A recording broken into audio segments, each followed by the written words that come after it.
আমল যে আমরা রমজান মাসে এত আমল করেছি, এত নেক কাজ করেছি, আপনি একটুকু চিন্তা করতে বুঝতে পারবেন, অনুভব করলে বুঝতে পারবেন যে রমজান মাস ব্যাপী মুসলিম উম্মাহ যেভাবে আল্লাহ রাব্বুল আলামিনের ডাকে সাড়া দেয়, সেই তুলনায় অন্যান্য 11টি মাস যেইভাবে পাপ করে, রমজানের মূল্যায়ন নিয়ে এটা খেলতামাশা করা হয়।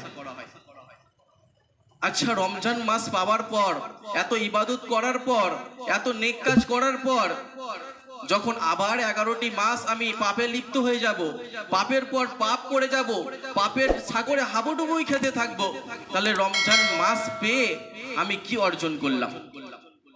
ইমানের ধারাবাহিকতা, আমলের ধারাবাহিকতা, নেক কাজের ধারাবাহিকতা বজায় রাখতে হবে। সেটা কেমন ভাবে? ধরুন রমজান মাস ব্যাপী আমরা সিয়াম পালন করেছি,